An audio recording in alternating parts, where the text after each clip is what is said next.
Une crise obligataire vient d'éclater au Japon.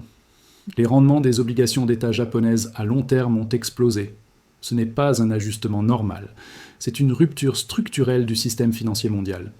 Et l'argent vient de franchir 95 $ en réponse directe. Voici pourquoi cela change tout. Pendant des décennies, le Japon a été la source d'argent bon marché pour le monde entier. Les taux japonais étaient proches de zéro. Les institutions japonaises, les fonds de pension, les compagnies d'assurance empruntaient des yens à des taux dérisoires et investissaient massivement à l'étranger pour obtenir des rendements. Des billions de dollars de ce capital japonais sont allés dans les obligations du Trésor américain.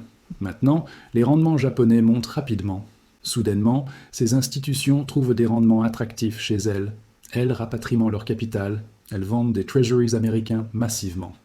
Et cela piège la Réserve fédérale dans un piège mortel de la dette. Si vous voulez comprendre pourquoi cela garantit pratiquement que l'argent continuera d'exploser et comment vous positionner avant que les prix deviennent inaccessibles, abonnez-vous à cette chaîne immédiatement. Ce que je vais révéler va changer votre compréhension du système monétaire mondial pour toujours. Commençons par comprendre ce qui se passe exactement au Japon. Les rendements des obligations d'État japonaises à 10 ans sont passés de près de 0 à plus de 1,5% en quelques mois. Cela peut sembler insignifiant, mais pour un pays avec une dette publique représentant 260% du PIB, c'est catastrophique. Le Japon a la dette publique la plus élevée du monde développé. Chaque point de pourcentage d'augmentation des rendements ajoute des centaines de milliards de dollars de coûts de service de la dette. Le gouvernement japonais doit maintenant payer beaucoup plus simplement pour refinancer sa dette existante. La Banque du Japon a maintenu une politique de contrôle de la courbe des rendements pendant des années. Elle achetait des obligations chaque fois que les rendements commençaient à monter pour les forcer à rester bas. Mais maintenant, cette politique s'effondre. Le marché est trop puissant. Les vendeurs sont trop nombreux. La Banque du Japon devrait acheter des quantités absurdes d'obligations pour maintenir les rendements bas. Et même elle réalise que cette bataille ne peut pas être gagnée. Elle a abandonné le contrôle strict des rendements. Les taux montent librement. Voici pourquoi cela importe pour les États-Unis. Les investisseurs japonais détiennent environ 1100 milliards de dollars de bons du Trésor américain. C'est le plus grand détenteur étranger après la Chine. Quand les rendements japonais étaient à zéro, ces investisseurs n'avaient aucune raison de garder leur argent au Japon. Même un rendement de 2 ou 3% sur les treasuries américains était attractif. Mais maintenant que les rendements japonais sont à 1,5% et montent, et que le yen s'est renforcé récemment, ramener l'argent au Japon devient plus attractif. Si vous trouvez cette explication de la connexion Japon-États-Unis révélatrice, prenez une seconde pour cliquer sur le bouton s'abonner. Ce que je m'apprête à expliquer sur le piège de la Fed va vous choquer. Ne manquez rien. Quand les investisseurs japonais vendent des treasuries américains, ils poussent les rendements américains à la hausse. C'est l'offre et la demande de base. Moins d'acheteurs pour les obligations signifie que les prix baissent et les rendements montent. Les rendements du Trésor américain à 10 ans ont déjà augmenté de manière significative au cours des derniers mois. Une partie de cette hausse est directement liée aux ventes japonaises. Et si le rapatriement de capital japonais s'accélère, cette pression à la hausse sur les rendements américains s'intensifiera. Voici le piège mortel pour la Réserve fédérale. Les États-Unis ont une dette nationale dépassant 36 000 milliards de dollars. Chaque point de pourcentage d'augmentation des taux d'intérêt ajoute environ 360 milliards de dollars de coûts de service de la dette annuelle, une fois que toute la dette est refinancée au nouveau taux. Avec des taux déjà autour de 4 à 5%, le gouvernement américain paie plus de 1000 milliards de dollars par an simplement en intérêts sur la dette. Si les rendements montent à 6 ou 7% à cause des ventes japonaises, le service de la dette pourrait exploser à 2000 milliards de dollars par an ou plus. La Fed fait face à deux options, toutes deux catastrophiques. Option 1, laisser les rendements monter. Cela rendra le service de la dette insupportable. Les taux hypothécaires exploseraient, effondrant le marché immobilier. Les entreprises très endettées feraient faillite. Les banques avec des portefeuilles obligataires subiraient des pertes massives, similaires à ce qui s'est passé avec Silicon Valley Bank. Une récession majeure ou une dépression devient probable.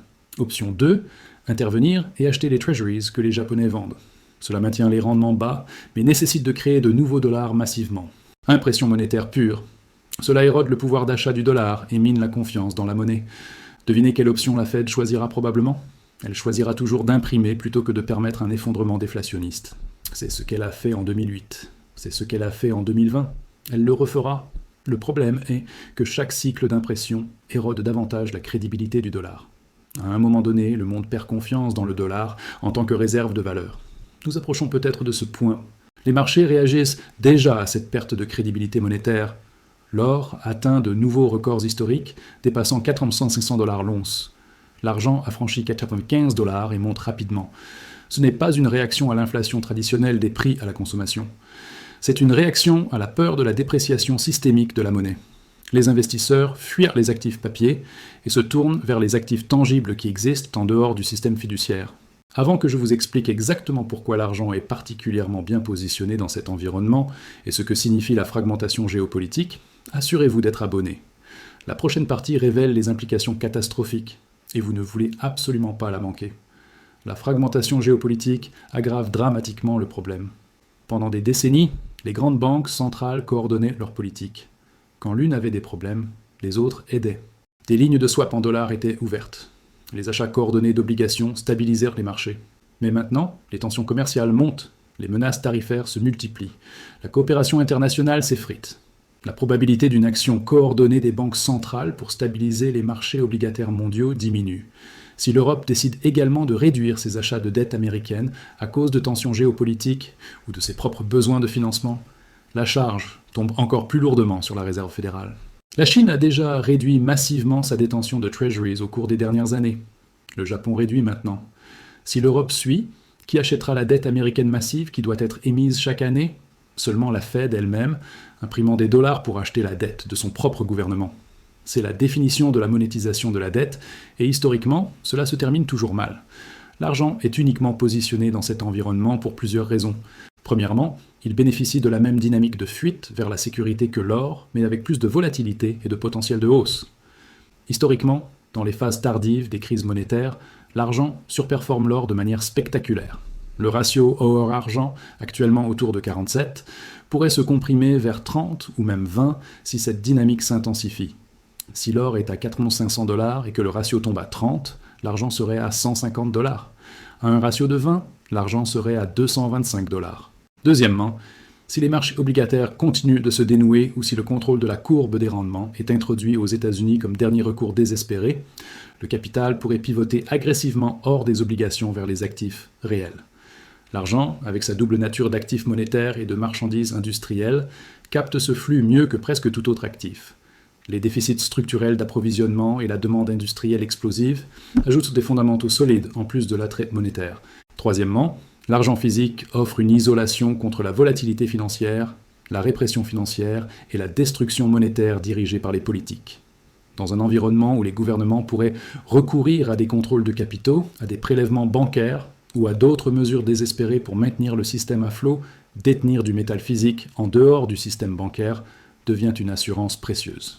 Vous ne pouvez pas geler, confisquer ou dévaluer par décret l'argent physique dans votre coffre. Les secousses à court terme sont à prévoir. Le marché de l'argent reste volatile. Des corrections de 10 ou 15% peuvent survenir à tout moment. Les liquidations forcées algorithmiques, comme celles que nous avons vues en décembre, peuvent se répéter.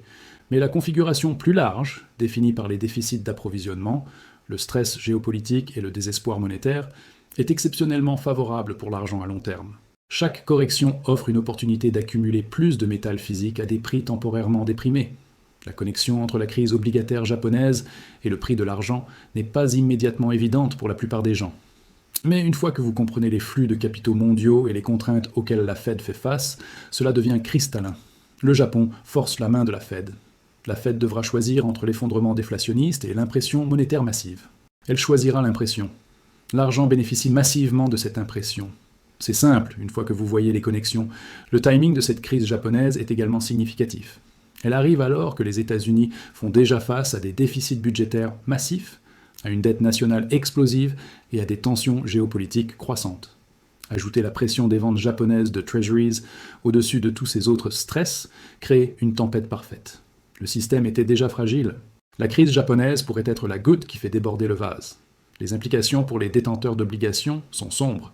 Si vous détenez des obligations du Trésor américain à long terme et que les rendements continuent de monter, vous subirez des pertes en capital importantes. Une obligation à 30 ans peut perdre 30 ou 40% de sa valeur si les rendements montent de quelques points de pourcentage. Traditionnellement, les obligations étaient considérées comme l'investissement sûr. Maintenant, dans cet environnement, elles comportent un risque de taux d'intérêt énorme. L'argent physique, en revanche, n'a aucun risque de taux d'intérêt. Sa valeur n'est pas liée au rendement obligataire. Les fonds de pension et les compagnies d'assurance qui détiennent massivement des obligations font face à des pertes potentiellement catastrophiques si les rendements continuent de monter. Cela pourrait créer une autre couche de crise financière. Si les fonds de pension deviennent insolvables à cause de pertes obligataires, les gouvernements devront les renflouer. Cela nécessite encore plus d'impression monétaire. Le cycle s'auto-renforce. Chaque crise nécessite plus d'impression. Chaque impression érode davantage la monnaie. Les métaux précieux bénéficient à chaque tour de ce cycle vicieux. La possibilité d'un contrôle de la courbe des rendements aux États-Unis augmente chaque jour. Si les ventes étrangères de Treasuries s'accélèrent et que les rendements montent trop rapidement, la Fed pourrait annoncer qu'elle achètera un nombre illimité d'obligations pour maintenir les rendements en dessous d'un certain plafond. C'est ce que le Japon a fait pendant des années. Cela détruit complètement le marché obligataire en tant que mécanisme de découverte des prix. Mais cela empêche temporairement l'effondrement du système. Si cela arrive aux États-Unis, les métaux précieux exploseraient probablement instantanément, car les investisseurs réaliseraient que la Fed a complètement abandonné la discipline monétaire. Les banques centrales du monde entier achètent de l'or à un rythme record précisément parce qu'elles voient ces dynamiques se développer. Elles se diversifient hors des treasuries américains et dans les actifs tangibles. Si les banques centrales, qui contrôlent les systèmes monétaires mondiaux, ne font pas confiance au système basé sur le dollar et accumulent de l'or, les investisseurs individuels devraient probablement prêter attention. L'argent offre une exposition similaire à l'or, mais avec plus de potentiel de hausse à cause de sa taille de marché plus petite et de sa demande industrielle supplémentaire. La percée de l'argent au-dessus de 95 $ est techniquement significative. C'est bien au-dessus du précédent record de 2011, autour de 50 $. Cela signale que nous sommes dans un nouveau régime de prix entièrement différent. Les anciens niveaux de résistance ont été définitivement cassés. Le prochain objectif psychologique majeur est 100 $. Une fois que ce niveau est franchi et maintenu, le chemin vers 125 ou 150 $ devient clair. Les extensions techniques suggèrent un potentiel bien au-delà même de ces niveaux si la crise monétaire s'approfondit. Pour les investisseurs, la stratégie reste la même que nous avons discuté dans les vidéos précédentes. Détenir 5 à 10% de votre patrimoine net en métaux précieux physiques comme assurance contre le chaos monétaire et systémique. Peut-être augmenter cette allocation à 15 ou 20% si vous croyez que nous sommes au premier stade d'une crise monétaire majeure. Mais maintenir la majorité de votre patrimoine dans des actifs productifs diversifiés qui génèrent des flux de trésorerie.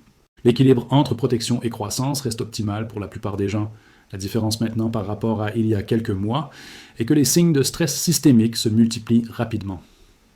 La crise obligataire japonaise, les ventes de treasuries par les étrangers, les rendements américains qui montent malgré les efforts de la Fed, l'or et l'argent qui atteignent de nouveaux records. Tous ces signaux pointent dans la même direction. Le système monétaire fiduciaire est sous un stress croissant. Les probabilités d'une crise majeure dans les prochaines années augmentent. Cela justifie peut-être d'augmenter légèrement votre allocation en métaux précieux par rapport à ce qui était prudent il y a un an. Les secousses et la volatilité continueront. Le marché de l'argent sera chaotique. Mais pour ceux qui comprennent les dynamiques macro sous-jacentes, chaque baisse est une opportunité d'accumuler plus de métal physique. La configuration à long terme reste exceptionnellement haussière. Les déficits d'approvisionnement ne disparaissent pas. La demande industrielle ne diminue pas. Les banques centrales continuent d'imprimer. Les tensions géopolitiques s'intensifient. Toutes ces forces poussent dans la même direction, vers des prix beaucoup plus élevés pour les actifs tangibles réels, en particulier l'argent. La leçon fondamentale de la crise obligataire japonaise était que le système financier mondial est beaucoup plus fragile que la plupart ne le réalisent.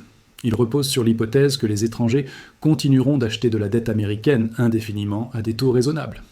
Cette hypothèse s'effondre. Une fois qu'elle s'effondre complètement, la Fed n'aura d'autre choix que de monétiser directement la dette à une échelle massive. L'argent et l'or sont les bénéficiaires ultimes de cette monétisation.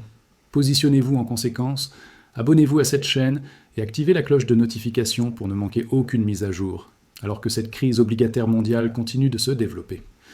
La prochaine vidéo expliquera exactement comment identifier les premiers signes d'un contrôle de la courbe des rendements aux États-Unis et comment ajuster votre portefeuille en réponse.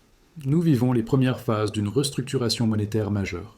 Assurez-vous de comprendre ce qui se passe et d'être positionné pour prospérer plutôt que de simplement survivre. Bonsoir.